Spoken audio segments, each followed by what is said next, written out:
The girls' locker room? We've already searched this place top to bottom! What are you trying to pull, Missy? I'd like you to examine the victim's body one more time. You want to check it again? Be sure to examine the entire body very carefully. Take your time. Examine her carefully? Like using our hands? Okay, can we agree not to let Hifumi anywhere near the dead body, please? No way, no way, no way, no way, no way! Okay, so he's not gonna do it, alright. It's probably best if I don't run my hands all over a girl's dead body. It's not that I'm creeped out or anything, it's just based on religious grounds, you know? Very well. I'll do it. But you're a girl. You shouldn't have to touch a dead body. Just let one of the boys do it. No, just because she's a girl doesn't mean she can't do it. Don't know how that relates. Oh, you're a girl, that means you can't touch a dead body. How does that correlate? No, it's okay. I think Chihiro would rather have a girl examine her. So just leave this to me. Sakura. What is this? Some kind of secret girl-on-girl action? Is that what you two are about? That's not it at all. Stop screwing around. Okay, here I go. I'm sorry, Chihiro. Please excuse the intrusion. Putting her hands together in a brief prayer, Sakura then began to quietly examine her body. Be sure to check her entire body, and I believe we will solve this particular mystery. Her entire body? I know you say that, but... What? This is... What is this...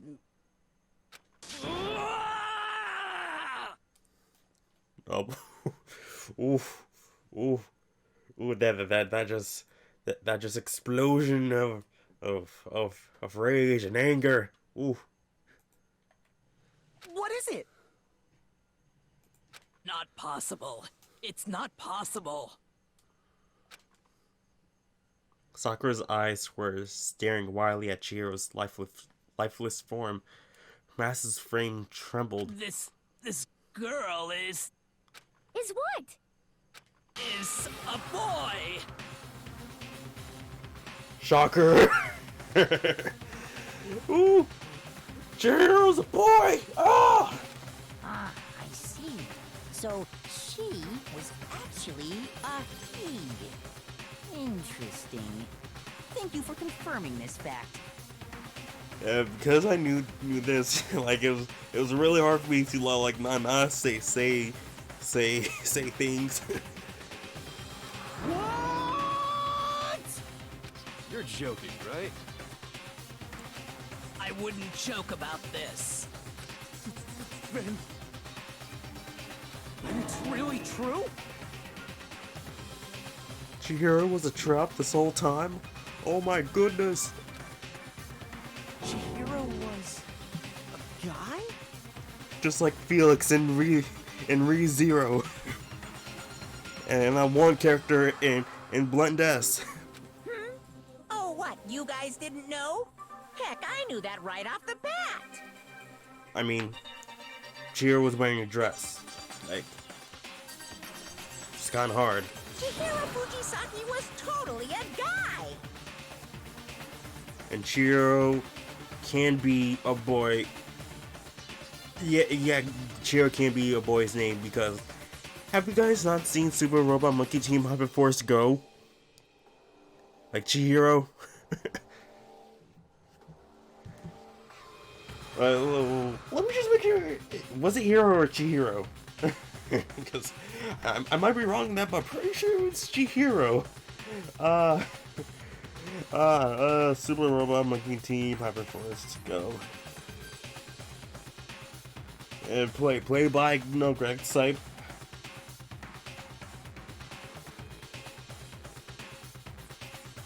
It was an American Japanese animation. I know. Oh, Tom Kenny was in there. On the correct site. Oh yeah, Mark Hamill was there.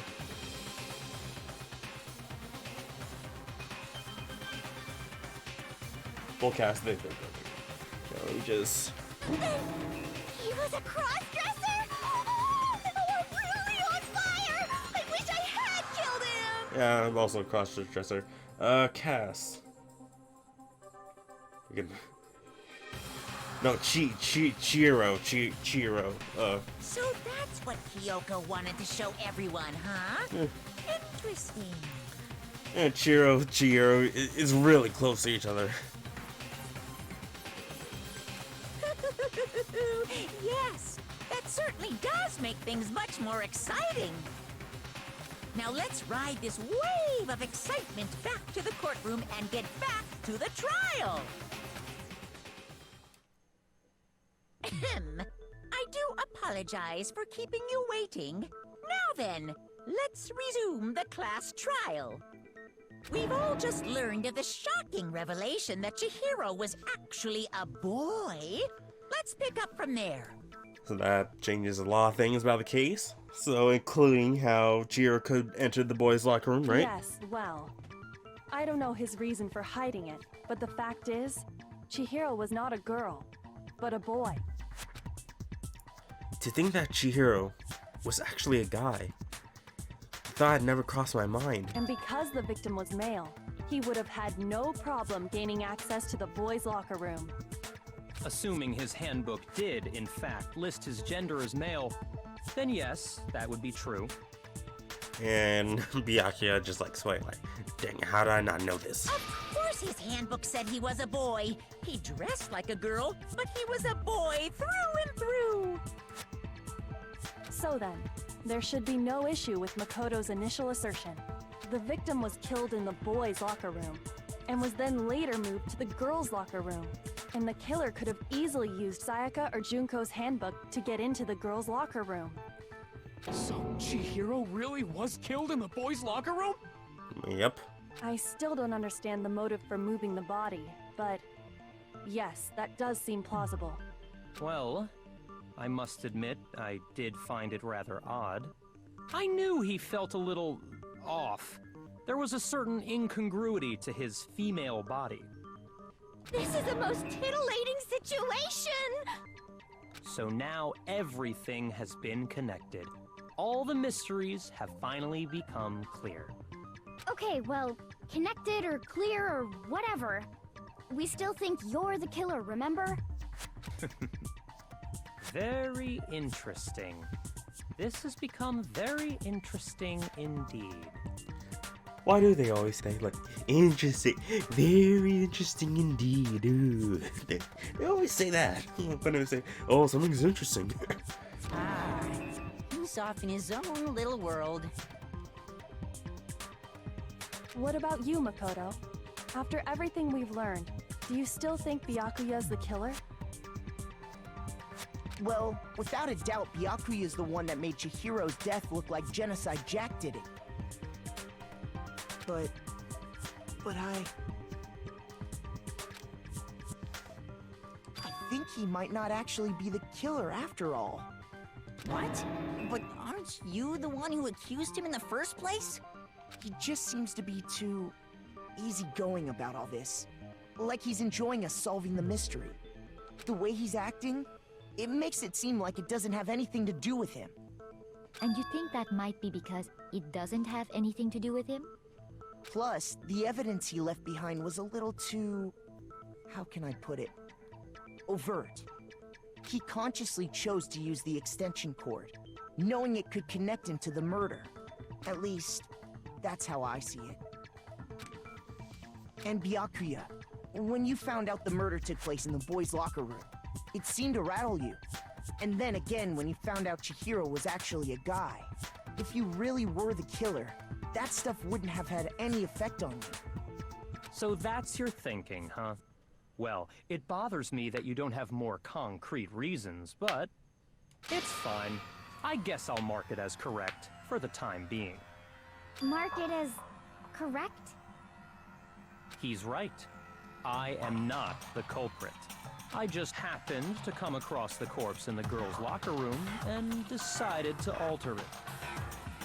How did you get into the girls' locker room? Are you fucking with us right now? No, I am not effing with you right now. I'm telling you the truth. Like, I am not a ruthless animal. I will not say such ruthless, vulgar language. Well, I find it very hard to believe. Go ahead. Find it very hard to believe. You're free to be executed along with the rest of us. If you're really telling the truth, then why? Why do you do that to his body? My reasons hardly matter right now. Uncovering the culprit is much more important, wouldn't you say? Now then, if it wasn't me, who was it? Well, I don't think I can say for sure without talking about it a little more. We're seriously gonna keep going? We're all good, aren't we? I thought it was clear Byakuya did it. No, I'm with Makoto. If there's any doubt whatsoever, we need to explore every possibility. Because if we're wrong, we all die here. That's true. Very well then. I'm with you too. Damn straight. Count me in. Do you not have a mind of your own? Of course I do. What am I, an ant or something? Anyway, let's discuss this all as a group one more time. We still have time to make our decision. That's very true. Our lives are all on the line. Excellent. Then shall we resume our game of hide and seek? But if Byakuya didn't do it, then who's the real killer? Who murdered Chihiro? There's one thing we can be sure that we know about the killer. The killer was able to gain access to the real murder scene, which means the killer is a guy. I got it! I was about to say, the killer's a girl. Since the crime scene was the boys' locker room, you would need a boys' handbook to get in. Since Leon's handbook is apparently broken, the killer would have to use their own. In other words, it would have been a guy. But that's still not enough. I need to find some more clues. Alright. Celeste's account. And what was that again? Isn't What was Celeste's account? A night of Chihiro's, the murder right before nighttime, Chihiro was spotted leaving the warehouse. Seems she was stuffing some blue exercise clothing into a duffel bag. Presumably was on way to exercise. Close lines. there a single clue that might lead us to who did it? Well, clues are one thing, but did nobody get a look at the killer? I'm sure if someone saw the killer, they would have said something by now. Perhaps someone saw the victim at some point. Even that might be enough for now. Yeah. All we need right now is any kind of new info. It's over. It's all over. You want to know who saw the victim? The killer. And only the killer. No Celeste's account. It's There not we like go. they're just gonna turn themselves in. Game over, man. Game over. No! Not game over! The reference, aliens, I think it was aliens that did that quote. No, as a matter of fact, there is an eyewitness accounting regarding Chihiro. She has more information about that. And Isn't it there a was single clue that might lead us to who did it? Well, did nobody get a... I'm sure if someone saw the killer, they... Perhaps someone saw the victim. Okay. Yeah. All we need right now is any kind of new info. yeah. It's over. It's all over. You want to know who saw the victim? The killer. And only the... Nope. No, that's wrong. It was Celeste. I believe someone else did see the victim before he was murdered. What do you think, Celeste? Now that you mention it, yes, I did see him. Huh? Really? Oh, but I suppose only Makoto knows about this. Makoto. The rest of you had no idea, did you? That is why you're all making such ugly noises. Whatever! Just hurry up and tell us! It was last night, right before nighttime. I saw Chihiro in the dormitory warehouse. I saw him stuffing a track jacket into a duffel bag. And then, I assume, he headed off to exercise. A track jacket and a duffel bag? But we didn't find anything like that at the murder scene. It seems likely that the culprit destroyed them to get rid of any evidence. And that is when he said something that struck me as rather odd.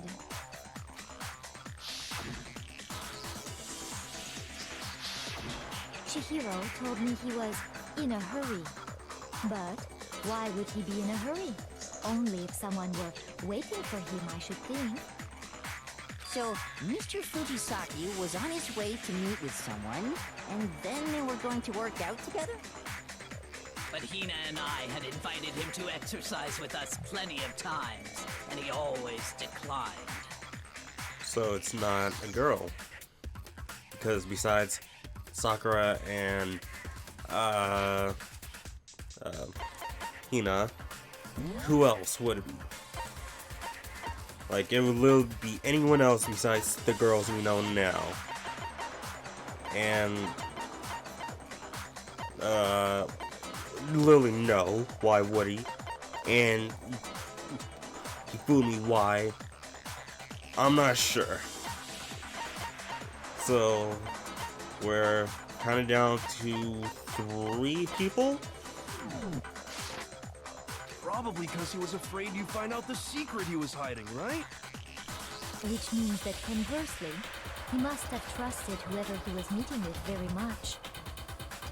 Enough so that he was willing to risk his secret being revealed. What a marvelous friendship! The point is, whoever he met up with is the culprit, right? So we just gotta figure out who it was. But knowing what we know, I can't even guess. No, you already have what you need to make the connection. Huh? You know who the killer is. Seriously? Who is it? Who's the killer? Think back to the track jacket and duffel bag the killer disposed of. Focus on the details of these items, and it should become obvious who was waiting for him. Are you sure about that? You really think we can figure out who did it based on 2 pieces of evidence that we don't have? What?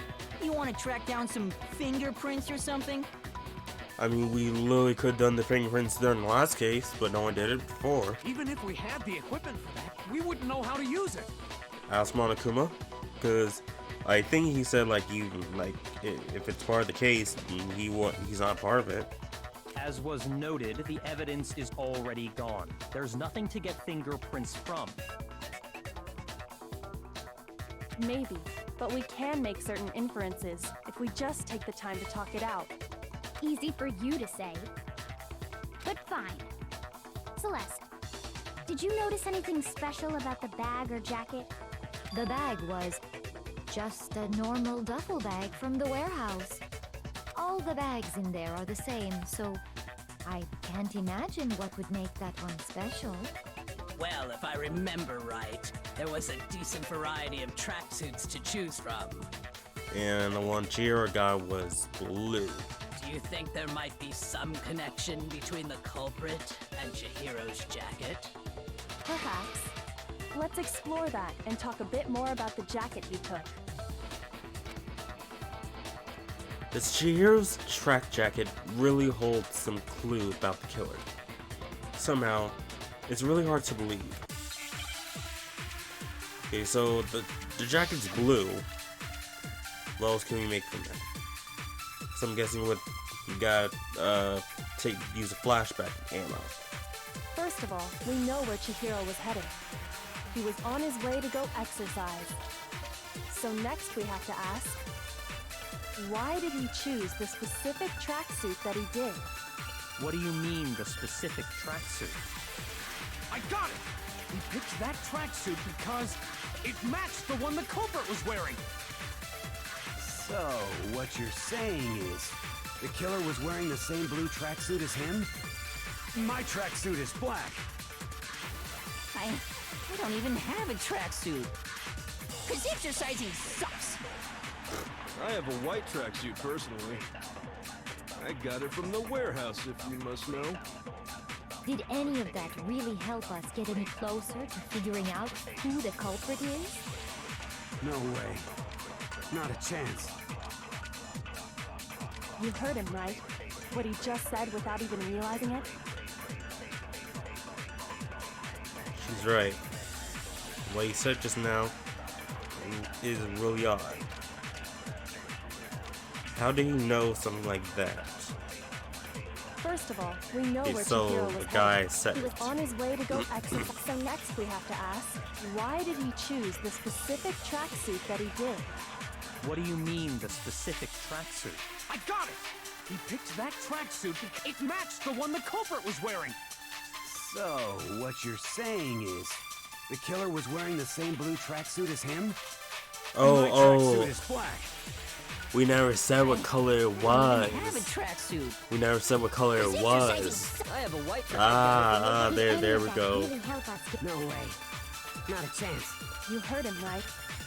We didn't say what color it was. First of I all, said we it, know where like, Chihiro right was now. He was on his way, so next we have to... Why did he choose this... But no one else said it. I got it! He picked No one said it was matched the one blue. the culprit- So, what you're... The killer was wearing the same blue tracksuit as... No, that's wrong. No one said it was blue, so how did he know it was blue? Hold on a second, Mondo. What did you just say? Huh? What'd I say? When Celeste testified a few minutes ago, she said...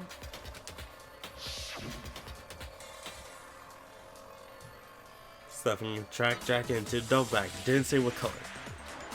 Never said a color. She never said anything about the jacket's color. So why did you say Chihiro's blue tracksuit? What are you... You just... Hey, Celeste, what color was Chihiro's tracksuit? As a matter of fact, it was... blue? With some white stripes, but mainly blue. And before we began the trial, did you tell anyone that? The only one I told about any of this was you.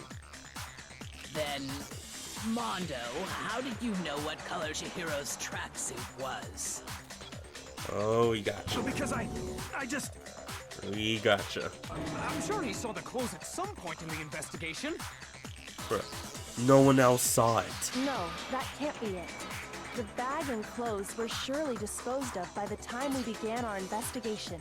Then the only reason he could have known what color the tracksuit was is if he saw Cherry with it before he died! That's the only possibility! Cherry? Are you talking about Chihiro? So, how about it? Did you see the tracksuit or didn't you? Just by chance. I just happened to see it last night. He walked past me, and he was carrying the tracksuit in his hands. No, that can't be it either. According to Celeste's testimony, It was in the bag.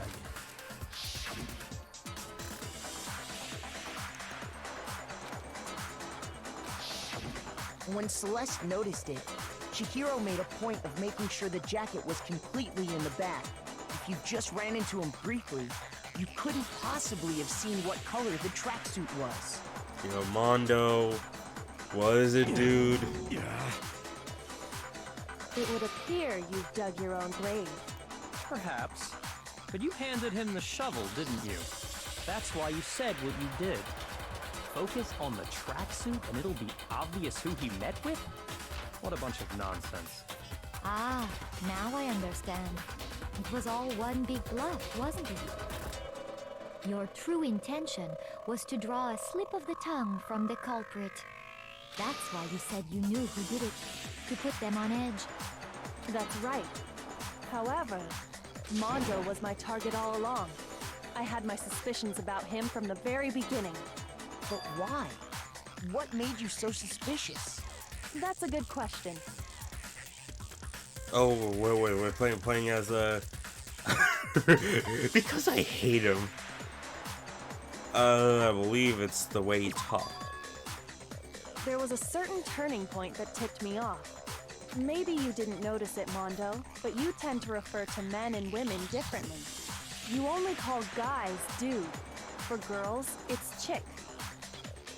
And I call every boy, girl, man, women, dudes. And after he was killed, you happened to refer to him as dude.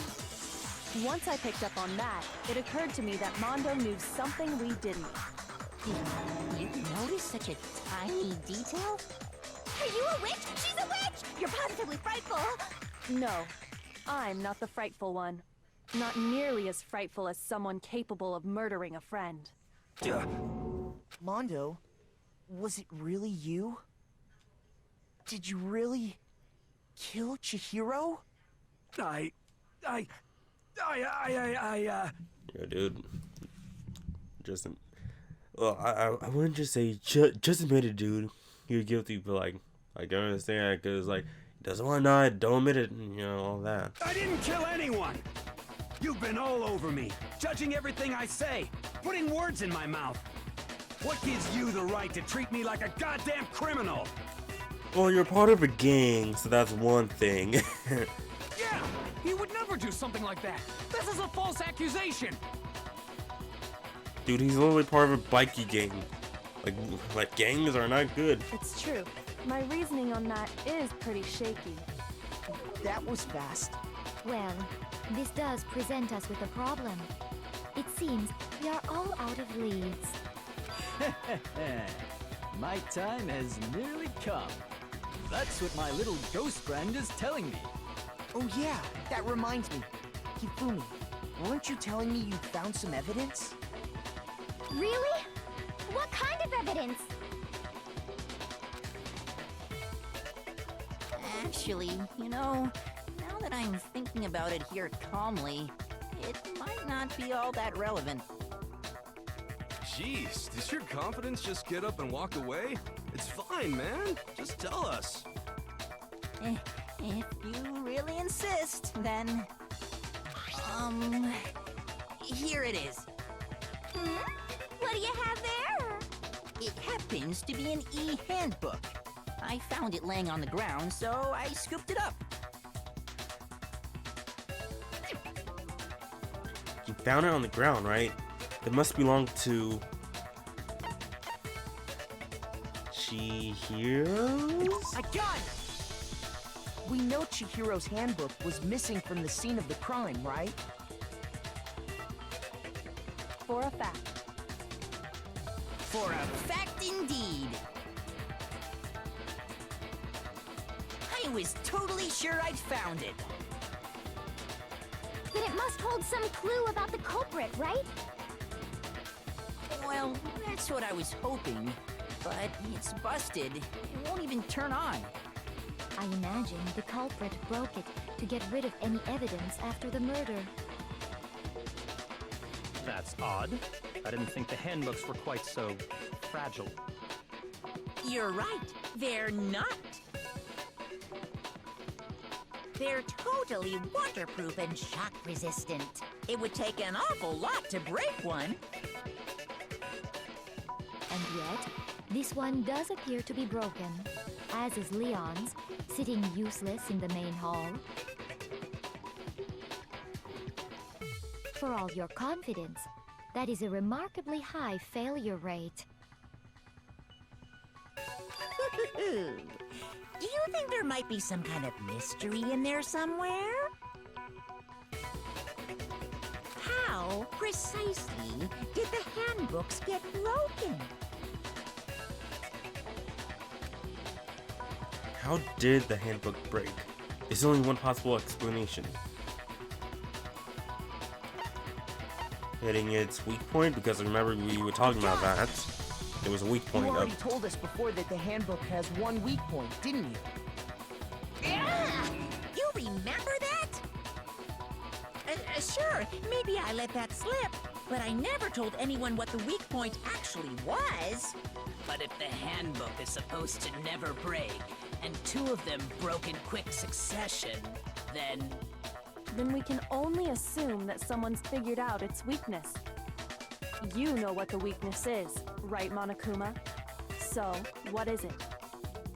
Can't keep it to us, because it's vital to the case. Asking me? I think it's a necessary piece of information if you want this to be a fair trial. But if I tell you, and someone else decides to copy it, that would be very not good. Just tell us already. Why would we want to break our own handbooks? Oh well, I have a weakness for pushy demands. But you're sure you won't follow their example? Then allow me to make a special announcement. The weak point of my cutting-edge e-handbook is... When it's exposed to high temperatures for too long, it will suffer a meltdown and totally break! I flippin' knew it! You knew it? Yeah, because I found the handbook laying on the floor of the sauna.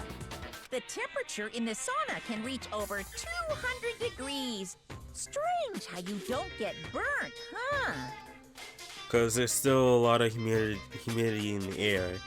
It's just like the air gets hot, but like there's like, you know, all the water is pouring to the coal or whatever it is, you know. It's because as your sweat evaporates, it creates a cooling layer of air around your skin. If the hot air of the sauna were somehow pushed directly onto your skin, you'd definitely get fried.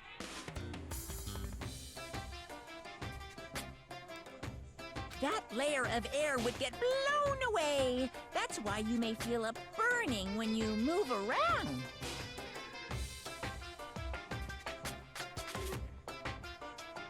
So when you're in a sauna, make sure to keep nice and still.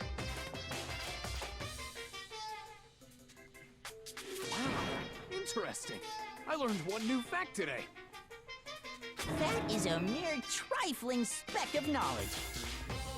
Anyway, if you found the victim's handbook in the sauna, then the killer must have been purposely trying to raise its temperature in order to break it. Meaning the culprit somehow knew its weakness. But how'd they find out? Monokuma said he didn't tell anyone, right?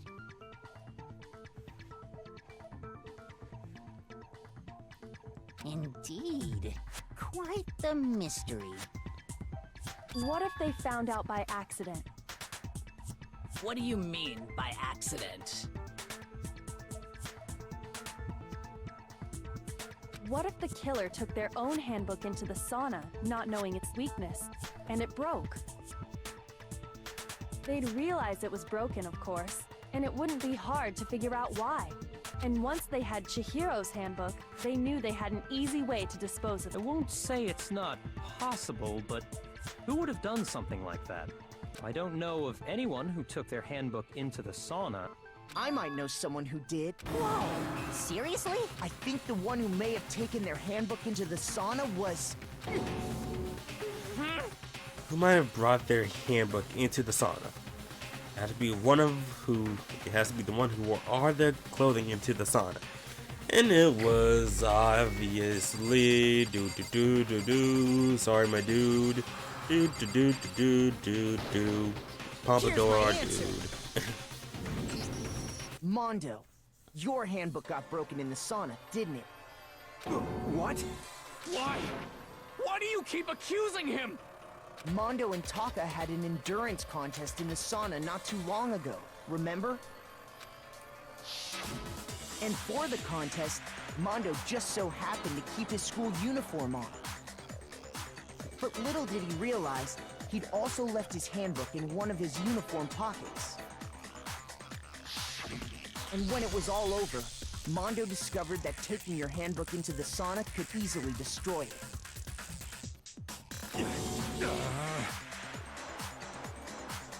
No, wait, hold on. You've got it all wrong. He would never kill. I don't accept this. Show me the proof. The actual solid proof. I mean, I don't want to believe either, but I found something that proves it's beyond a shadow of a doubt. Oh boy, man. Sub CJ Bulk. This is my second playthrough, but my first playthrough was years ago, so I'm a little bit blind about on this. But welcome to the stream. Your own handbook. In other words, if Mondo's handbook is actually broken, then that proves that what Makoto said is right. Well, my goddamn handbook works just fine. Last time I played this was back 2015, 2014, 2016, between those times.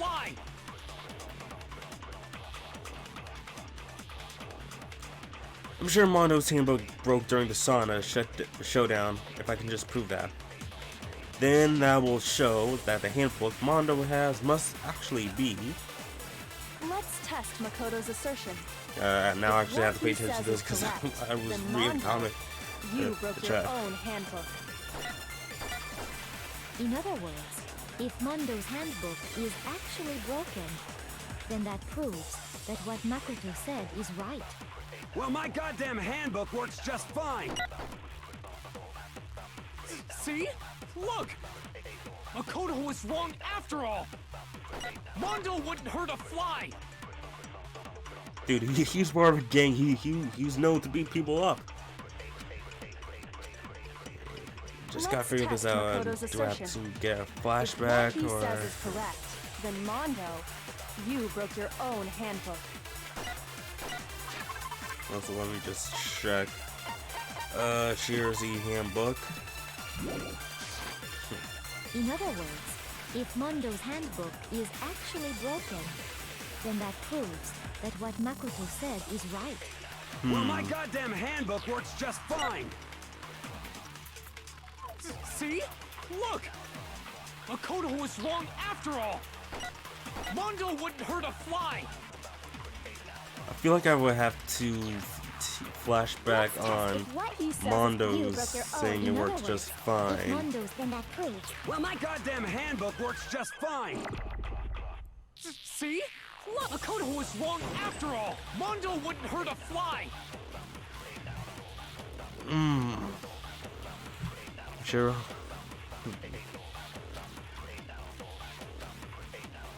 Let's test Makoto's assertion. If what he says is correct, you broke your own handbook. In other words, if Mondo's handbook is actually broken, then that proves that what Makoto... Well, my goddamn handbook works just fine. See? Makoto was wrong after all! Mondo wouldn't hurt a fly! Alright, I don't want to use my concentration. Let's test if what he said you broke your own. In other words, if then that proves... Well, my goddamn handbook works just fine. See? Makoto was wrong after all! Mondo wouldn't hurt a fly! Ugh. Come on. Let's test if what he said you broke your own. I might be wrong, but you know, might as well try. Well, my goddamn handbook works just fine. See? Makoto was wrong after all! Mondo wouldn't hurt a fly! Yeah, I think I'm gonna have to use that concentration.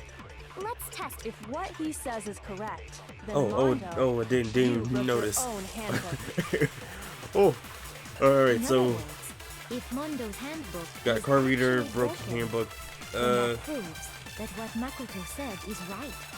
Well, my goddamn handbook works just fine. Okay, since I almost would have been wrong. Makoto was wrong after all! Mondo wouldn't hurt a fly! Okay, so let me try the broken handbook on. Let's test.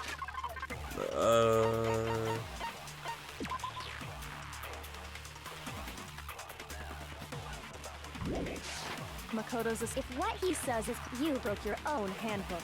in other words, if Mondo, then that proves that Well, my goddamn handbook works just... Oh, oh, ooh! So glad I made sure I looked at the other options. Ooh. Mondo, the handbook you have right now, is it really yours? Ooh, that was kind of close there. That was really close. It's just like, oh man, just gotta use a flashback, use it on tacos, then we're good. Nope, I just had to make sure. The fuck is that supposed to mean? So glad I was missing the entire time. The broken handbook that was in the main hall, isn't that one actually yours? What the heck are you talking about? What I mean is, I think Mondo swapped his handbook out for one that actually works. I think he took Leon's handbook and replaced it with his own. After all, Monokuma said himself that Leon's handbook never should have broken. That's right! The punishment it suffered wasn't nearly enough to destroy it. so then, the broken handbook in the main hall is actually Mondo's. Which would mean that the handbook Mondo has right now is actually Leon's, yes? But doesn't that violate the school regulation that says loaning out your handbook is prohibited? Well, here's how I look at it. Okay, please explain. There is a rule about loaning your handbook to another student, but if they're dead, they're not a student. It's kind of a gray area, I admit, but no worries. If anything, it just makes things more interesting. You should have made this clarification a bit earlier. As such, I decree that exchanging handbooks with a corpse is not a violation of the rules. Well, Mondo, if I'm wrong about this, you're welcome to say so. I'm happy to admit I made a mistake, but... Son of a bitch. What's wrong, bro? Come on, tell him he's wrong. You are wrong. You have to be wrong. Everything you just said is wrong. You made it all up. Okay, then why don't we look back on this case one more time, from the beginning? That way, everything will become clear, and we'll all see if I was right or wrong. Alright. Okay, let's see here.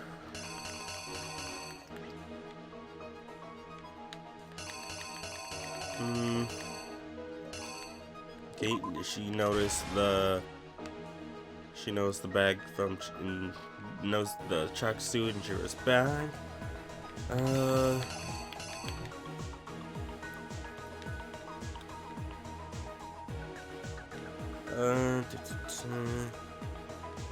Okay, don't want to use clues.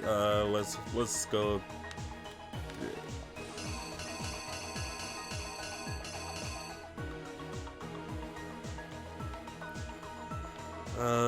Let's put this here.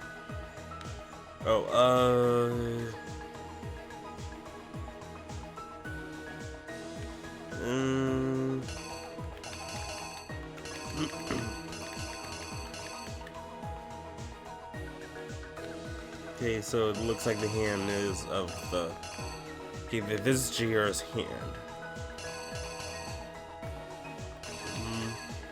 Okay, I just got lucky. Okay, so where's the handbook?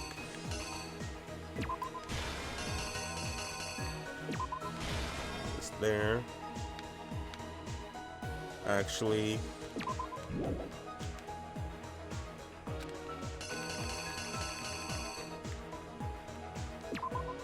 this here.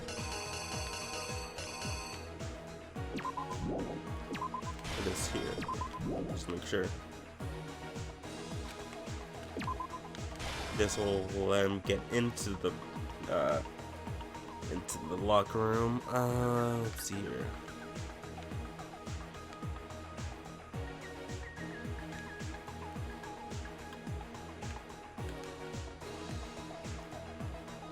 Yes, it was okay. Splattered onto base there. disguise the truth. Suck down this. Give it to the girls.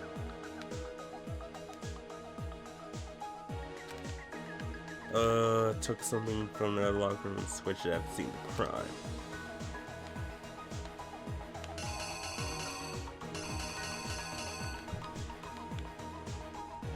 Let me work back a little bit more. So for some reason, I like to work backwards. Alright, so...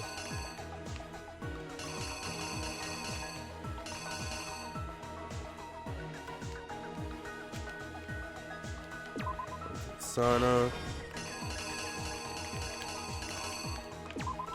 There's that.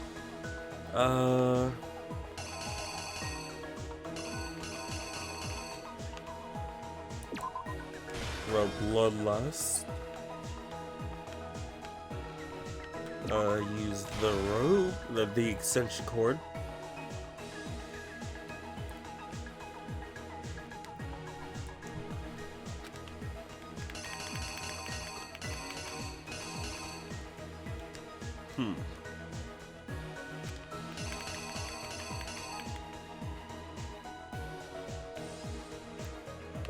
Okay, let me just check. Switched out the carpet.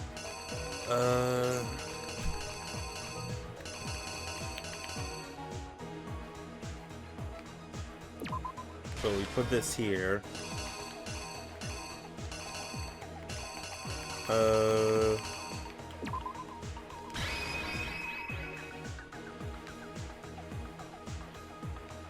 Took that down.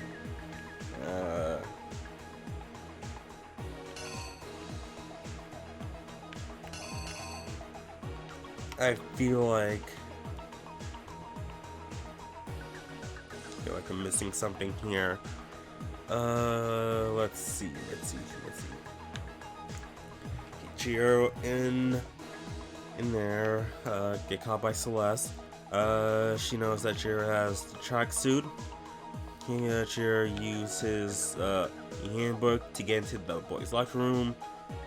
Meets with the culprit. The dumbbells. Use dumbbell to hit. What splatters onto the poster. Dumbbell fell. Chihiro's dead. Changed the carpet along with the poster. Brought the body into the girls' room, locker room. Used the girls' e-handbook. Brought in the poster to match. And laid Chihiro's body there, and that's kind of scene. Byakuya, there's that. Pretty sure everything else here is good. So let's reenact. Killer is you. First, let's take a look back to before the incident. If it's wrong, oh well. Last night, Celeste saw Chihiro in the warehouse, correct?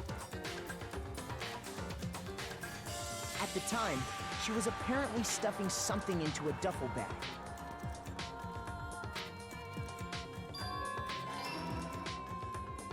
That something was a blue tracksuit. You can confirm this, right, Celeste?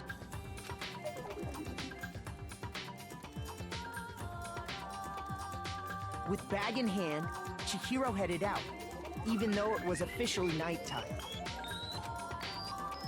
She made her way to the locker room, specifically the boys' locker room. But how could the victim, who was apparently a girl, access the boys' locker room?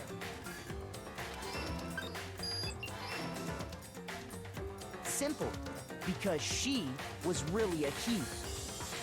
Which is why he was able to use his own e-handbook to gain entrance to the boys' locker room.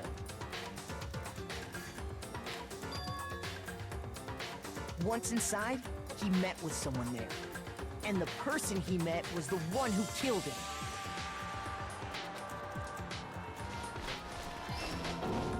It seems likely that the killer grabbed the nearby dumbbell, a approached the unsuspecting Chihiro,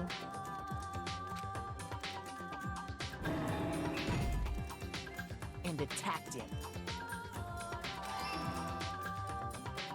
And that's where the bloodstains on the poster and carpeting in the boys' locker room came from.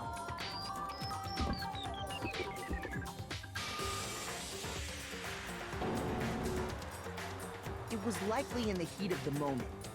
The body was arranged, but the murder itself felt unplanned.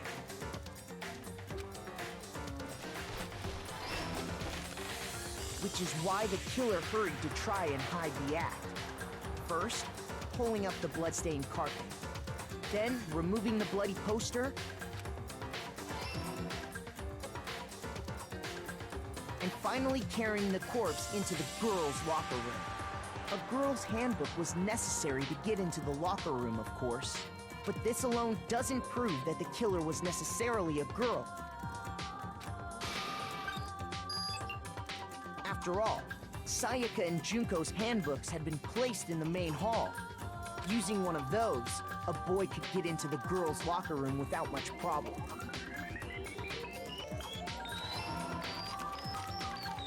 And that's exactly how the killer did it.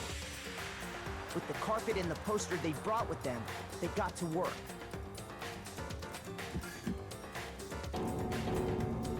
They changed the layout of the boys' and girls' locker room in what you might call a crime scene switch. That could have been the end of things, but no. Byakuya discovered the body and decided to intervene in the situation, making things even more complicated.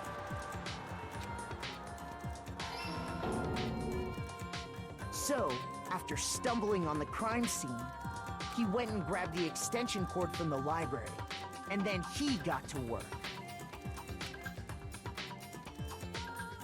He used the cord to string up Chihiro's lifeless body.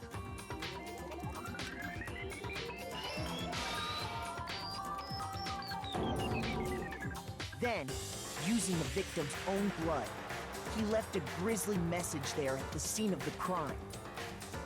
He wanted to create the illusion that Genocide Jack was responsible for the slaughter.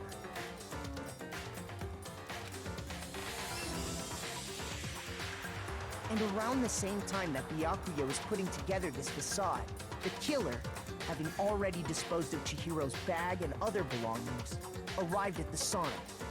There, they planned to destroy the last piece of evidence, Chihiro's handbook.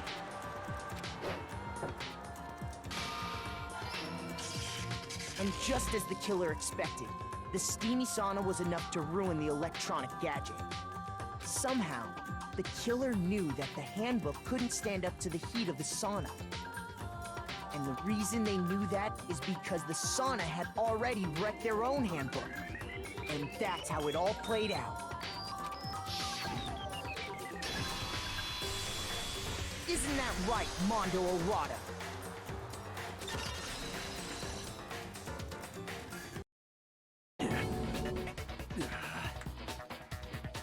Yo, we gotcha. We got you good, my dude. Wait! No! This can't be right! Where's your evidence? Yeah! Where's your evidence? You need evidence! You need proof! I mean, we already did, but okay. Without any proof, you can't pin any of this on him! Evidence that Mondo is the killer. That already revealed itself earlier in the trial. If I can somehow show where Mondo's handbook is right now. Once I do that, everything will become clear. Alright, a new element is added to the bullet time battle. Let's check it out. Okay, so, free time and nega time. During a bullet time battle, if you press R1, free time will activate, and the tempo will be forced to its max. At this point, even if you push the buttons at random, you won't miss. You can press X square, however you want to destroy the opponent's verbal assault. But this only lasts until your focus gauge runs out, so make the best possible use of your time. Of course, it wouldn't be fair if you got access to the special time, right? So we also prepare something called Negatime that your opponent can use. If the opponent can activate Negatime during the bullet time battle, your tumble marker will disappear, making it quite a bit tougher to hit the buttons in rhythm. If you were to activate Fever Time at this point, no, never mind. I'm sure nothing would happen. I don't know what I was worried about. Surprisingly, if your action's difficulty is set to gentle, the opponent won't use Negatime. Okay. Alright. Show me some evidence. You're wrong. I won't listen. Okay, just gotta remember. You. False. Show me some evidence. I won't listen. False. I refuse to vote. Show me some evidence. You're wrong. I won't listen. I refute you. False. Show me some evidence.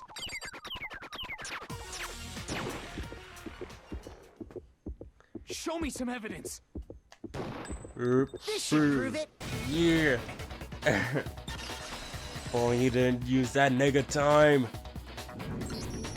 If my thinking so far is right, Mondo must have replaced his broken handbook with Leon's. In which case, we can just check each of our handbooks right now. Once we do that, We don't gotta do that. Huh? Yeah. I did it. I killed him. But why? There's no reason to. There's really no reason to.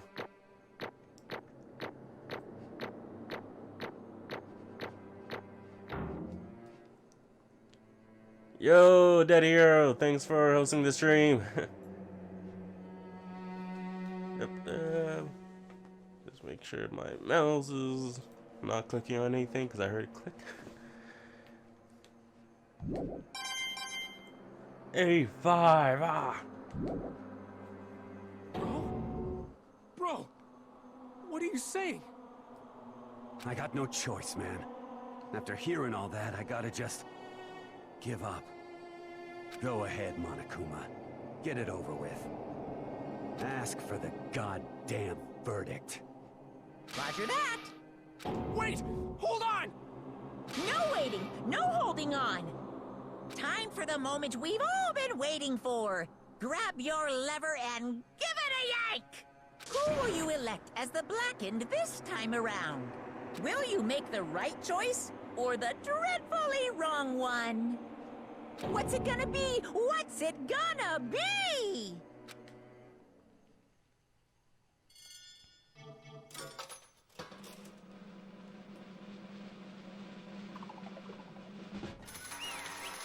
It's the Pompadour.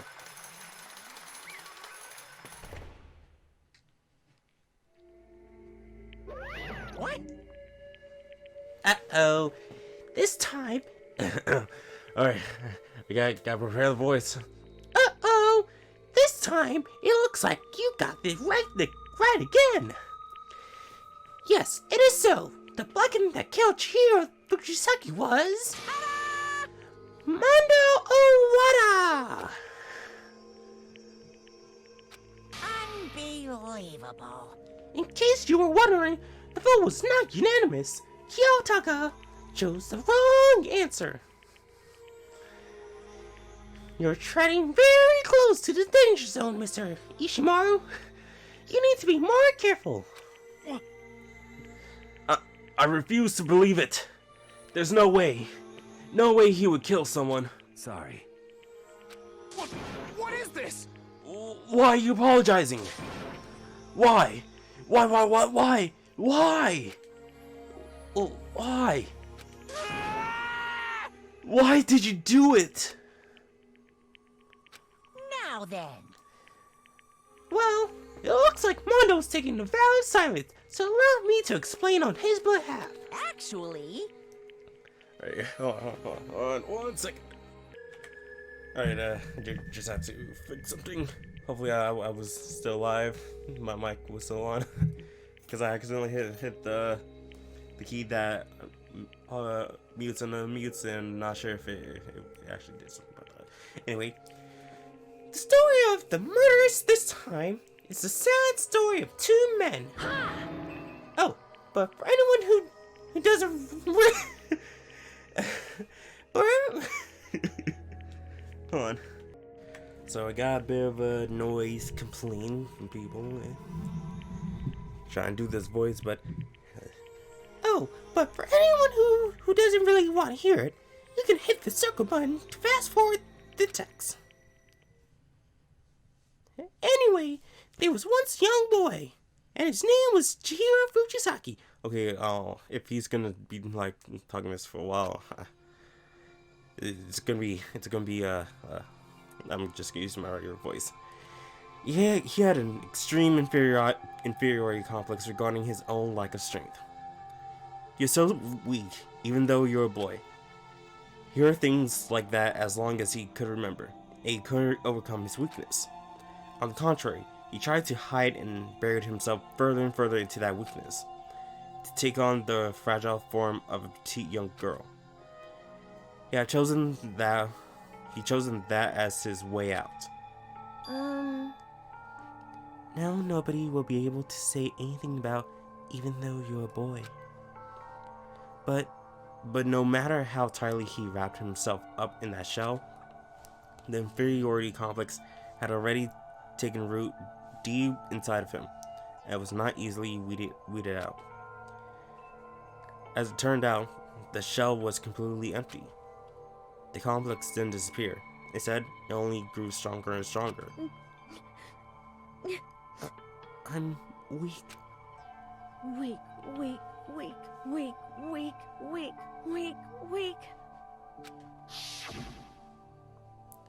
Once the killing game had begun here at the school, he had no choice but to accept this fact. After all, this world is survival of the fittest. If you're not strong, you don't survive. And then, the lovely and hateful Monokuma announced the revealing of the embarrassing secrets, which of course included Chihiro's embarrassing secret, which I was more than willing to divulge. Even though he dresses like a girl, Chihiro is actually a boy. Hey, And that was something Chihiro couldn't let anyone find out, no matter the cost. If that was revealed, it would be the end. The hard shell would crack, the armor would fall away. Without doubt, those around him would torture him more than ever before. Everyone figured being thrust into such a dilemma must have sent him spiraling into despair. What? And yet... I'm sorry. But...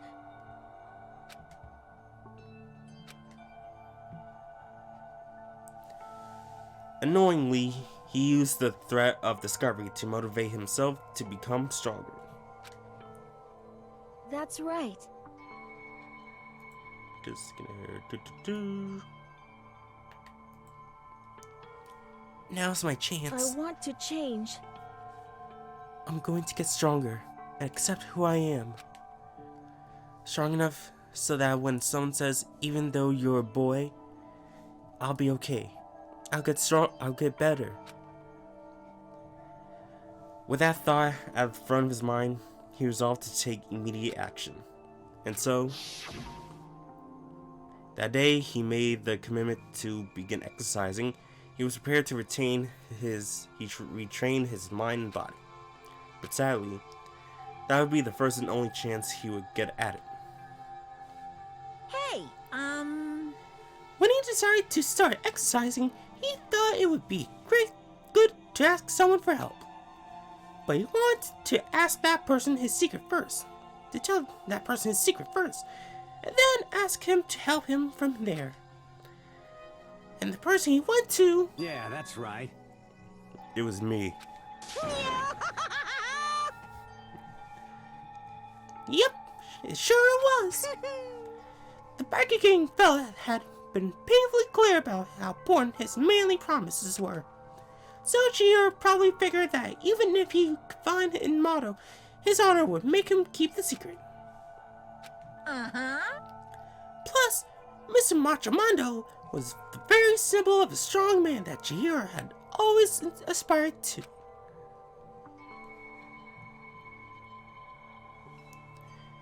Maybe talking to Mondo about it will he'll give me some courage. So... Okay, so this is obviously the wrong person. I'm pretty sure this is supposed to be Monokuma. So he went to and asked Mondo to help become stronger, to become strong. Yeah. That was his inspiration, and he thought that only with Mondo's support would he ever be able to come close to that. Correct. So then, that must be why Mondo did what he did.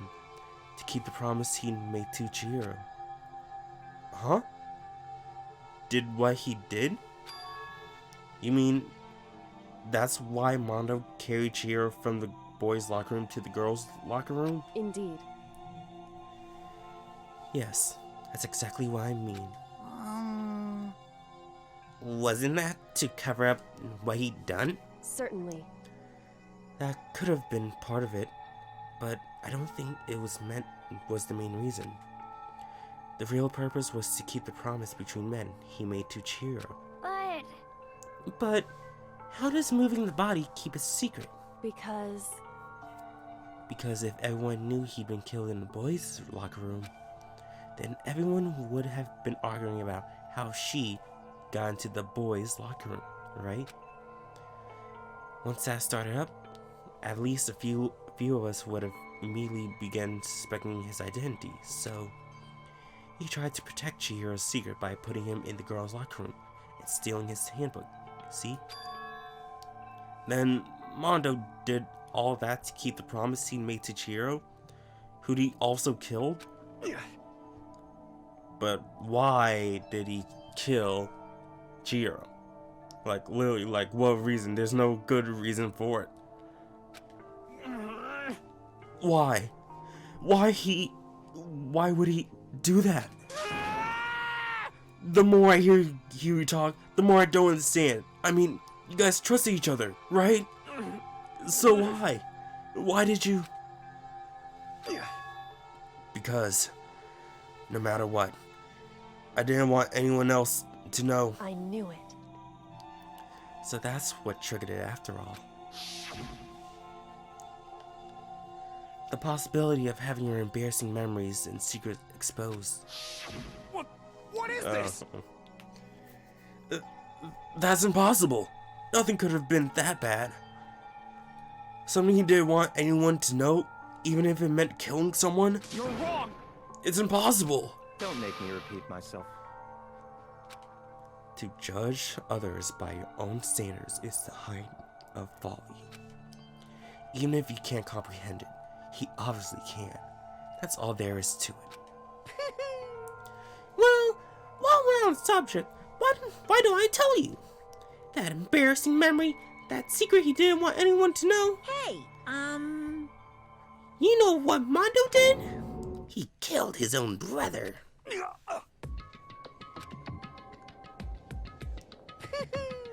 Mondo, the ultimate Biker Gang leader, makes all the hoodlums of Ridraff across the country tremble. But the only reason he had the chance to join a gang in the first place was because of a certain someone. Mondo's older brother named Daya Owada. Mondo had nothing but respect for him. It was because of Daya that Mondo ever got on a motorcycle. Mondo's brother was his only family growing up. He was the only one Mondo could trust or respect. He wanted to measure up to his big brother, so he imitated him in everything he did. Mondo was the epitome of the story-eyed kid brother. Meanwhile, the charismatic older brother had put together a local motorcycle gang, and before anyone knew it, it had grown into the biggest biker gang in the country. Daya, the older brother, #1 in the gang, and his #2, his young brother Mondo. In the beginning, everyone was peaches and gravy.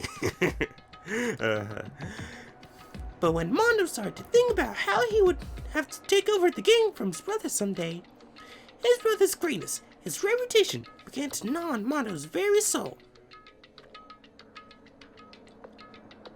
The kid's gonna take over for Daya, huh?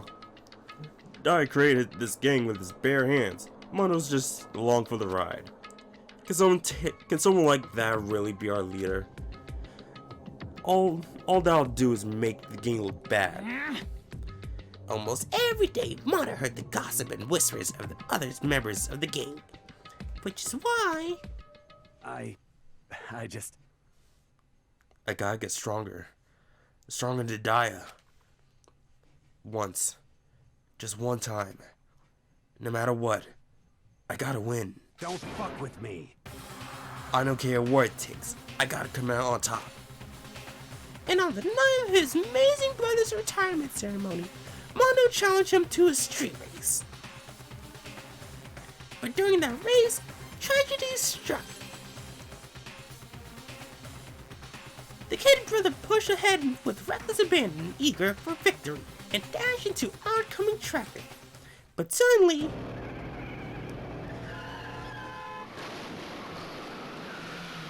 Yeesh.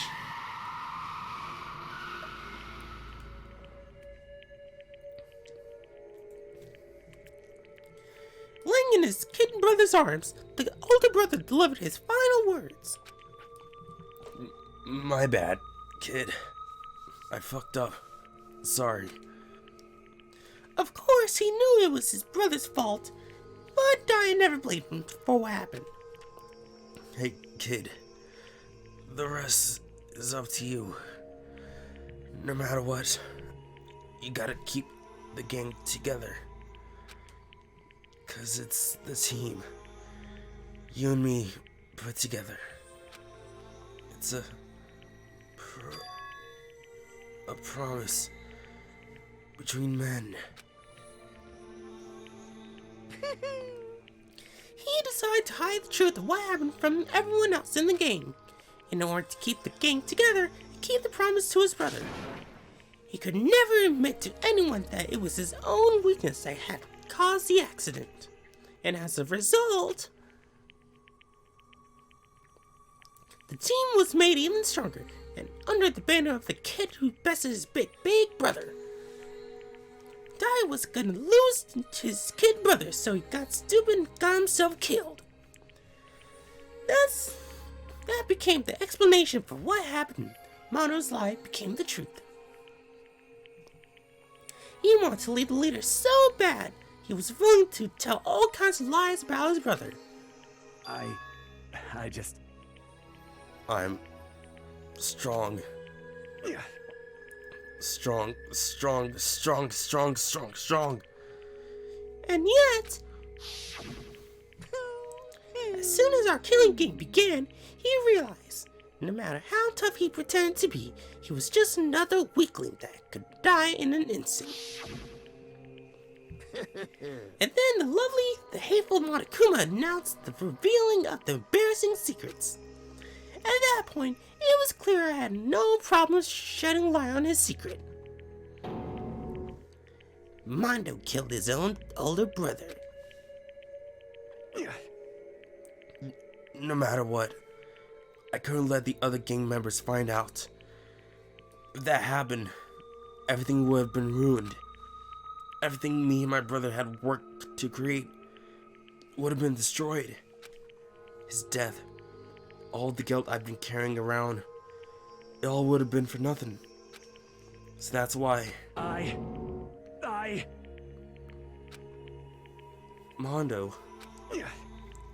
After I saw what Monokuma had on me, my head filled up with the kind of fuzzy uneasiness, and I just started swirling around.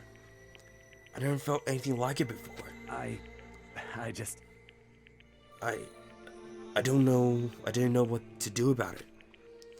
I wasn't sure what to think or say, but after that fuzzy easiness turned itself into a rock-hard lump of anxiety way down in my stomach. And it was right around then that Chihiro asked me to start working out with him. And right there, he told me his secret. Seriously? Jesus. I'm sorry. Yeah. I'm sorry I lied to you. But why? Why now? Why are you telling me this all of a sudden? Huh? Huh? Because, I mean, you kept that secret all this time, right? If anyone found out, you would... But... You're right, but... I want to change. I wrap myself in lies. I'm weak. I want to destroy that version of me forever. His words were like a knife in my gut. I felt like he was exposing the lie I'd been living myself. I had to change. No, I had to change. I don't want to be weak anymore. You're so strong. It can't hurt you, right? Whatever secret Monokuma might tell us. You piece of... So what? You're saying I should just say it? What? You're saying if I really am, I should just be able to tell everyone my secret? Huh? I was jealous. I was jealous of Chihiro's strength. He had the strength to face his own weakness, to try and overcome it. It was the kind of strength I never had. I was jealous of him. And that jealousy broke me. What? Are you making fun of me? I'm strong. Are you fucking with me right now? No! I'm not making fun of you. You really are strong, Mondo. I felt like I could hear something starting to creak. Something inside my head. What do you want me to do? What was I supposed to do? Was I supposed to just sit back, let my secret get revealed, and ruin everything? What's wrong? Damn you! Why did you have to tell me all that? Are you trying to rub my failure in my face? I just wanted to... No, I just really admired you. I admired your strength. Yeah, that's right. That's right. I am strong. Strong. I'm strong. Strong.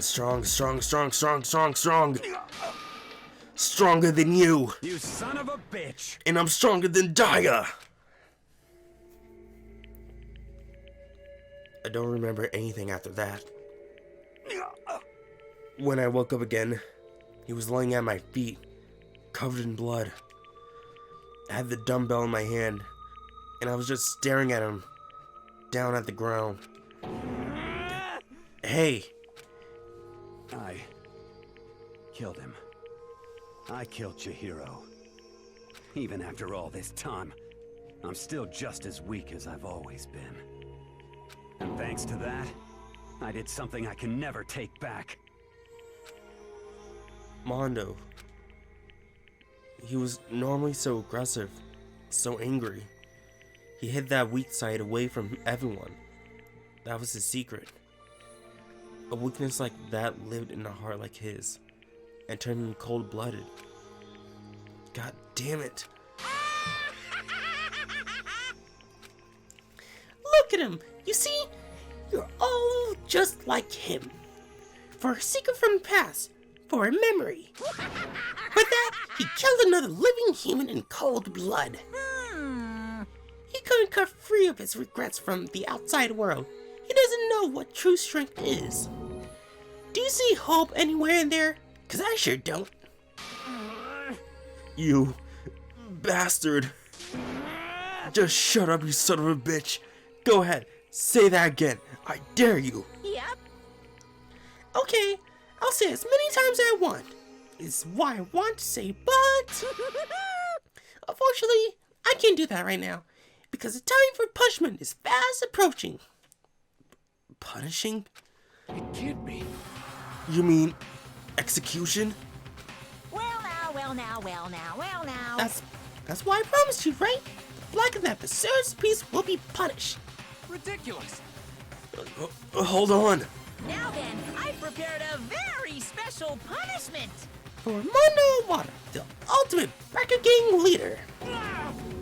No, wait. Let's give it everything we've got. It's punishment time! I said wait! Sorry, man. I couldn't keep the promise we made. From one man to another.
Turn to freaking butter.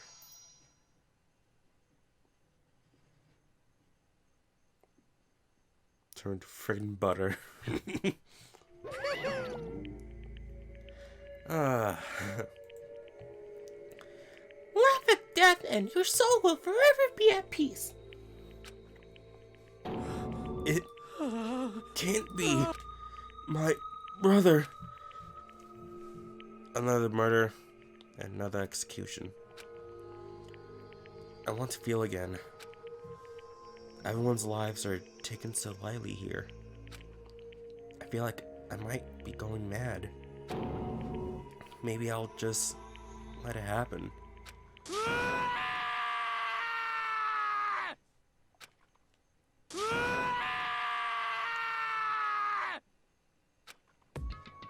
As Sokka's sad screams invaded our skulls, we were each forced to realize once again. But of course he had to. What a disappointment.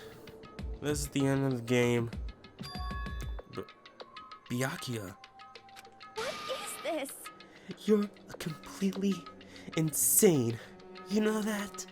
A game. One of our friends is dead. Do you realize that? Naturally. Of course I do. Because this is a game. This game is life or death. Hey, I don't have anything to say to you. I don't have a response except that. however, I just don't understand why. Why did you go out of your way to disguise Mondo's crime? What? Why? Isn't it obvious? Because it made things more interesting. His voice was calm, emotionless, like the voice of death. It chilled me to the bone, and I kinda got a little bit of goosebumps too. Last night, when the murder took place, I was in the library, as usual. honestly, So you ignored the nighttime rule too? That rule never mattered to me. I don't recall agreeing to it. There is nothing to be done. Oh, well, I don't particularly care. Please, continue. The night grew late, and I decided to return to my room, which is when I stumbled upon him. I spotted Mondo coming out of the girls' locker room. After he'd gone, I looked inside and saw the corpse. What? What? You mean you actually witnessed the murder? He was such a fool. He didn't have the slightest idea I'd seen him. Well... So, you're saying you knew who the culprit was from the very beginning? That's right. Indeed. But if that had been the end of it, how boring would that have been? I mean, what a waste of time to have the answer revealed right at the beginning. Which is why I decided to lend a little helping hand. I thought it would liven things up. You did all of that to liven things up? I see. So after hearing about Genocide Jack from Toko, you decide to use that to create the fake murder scene? But damn, man. If we hadn't figured out who really done it, you would have been dead too, right? Well, obviously, I would have revealed the truth before it reached that point. Of course. Byakuya turned and looked at me in the eye. I could feel a sharp eye piercing into me. Thanks to a certain remarkable someone who never did. And I was able to perform an interesting experiment. Interesting. Once I do decide to become blackened, I now know who I'll have to watch out for. What? Correct. So that was your reason. Are you satisfied? Indeed. Yes. We're done listening to your story. Moving on. Hey, There's something I'd like to ask Monokuma. What's this? Oh? I'm up next. You like to perform these elaborate executions each time, correct? My question is, why? Do you like them? But you know, this punishment, this despair, it's not just for you. All this punishment, all this despair is my gift to mankind itself. what? You're over-exaggerating. I am not over-exaggerating. These punishments are meant to transform all hope to despair. Damn. What do you mean? Huh? Mean? Mean? Mean? What the heck? Mean. Damn it! Good grief, I don't understand why you have to pick at every part of this little stupid thing. Whatever. It doesn't matter. In the end, I'm gonna stand alone as the victor. And then everything will be revealed to me. Ooh, Ah, how the noble son of a noble family. Truly you to understand me. I think this is the start of a terrifying friendship. That's enough. Shut up. I would never stoop to the level of such a childish criminal like you. Let me just say this. After I achieve complete victory, you're up next. I'm gonna find you and kill you. Understand? In the name of my family. The name of the Togami family, for which victory is a foregone conclusion.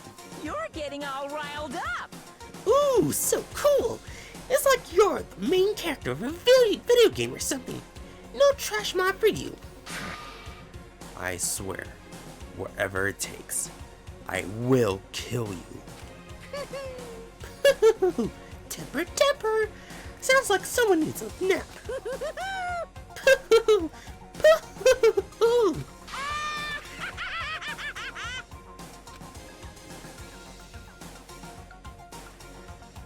Monokuma's laughter peeled across the courtroom, and the curtain closed on the case of Chihiro and Mondo. But I knew that wasn't the end. The killing game would still continue, because the mastermind wouldn't let it end. For those of us who were still alive, Our fear and despair kept on multiplying. It was the kind of despair that felt like a blind puppy in hell and had more of future than us. All of our courage, our effort, our friendship, it felt like it amounted to nothing at all. It was the worst kind of despair.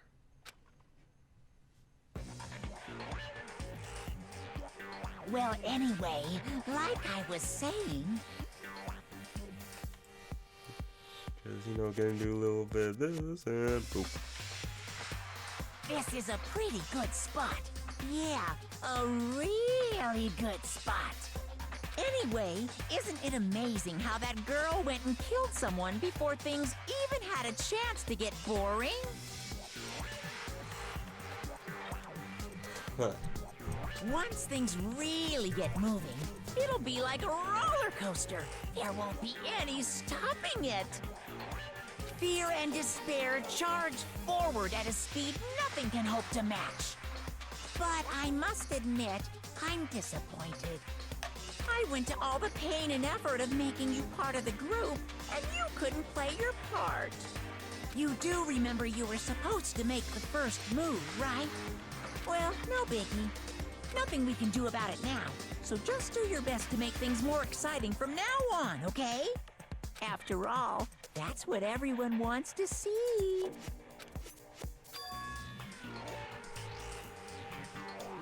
I'll do something like this. There is one thing I like to ask you. As long as you don't want to know my measurements, fire away.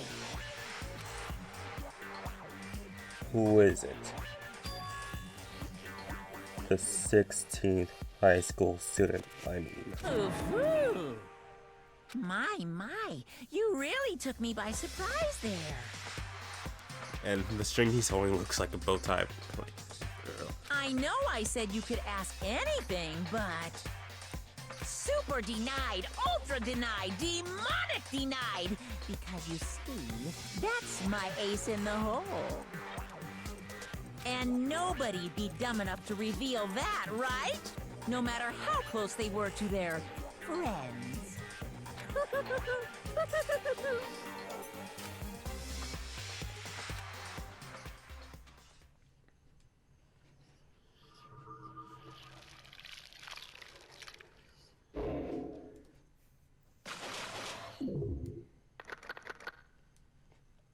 Down to 10.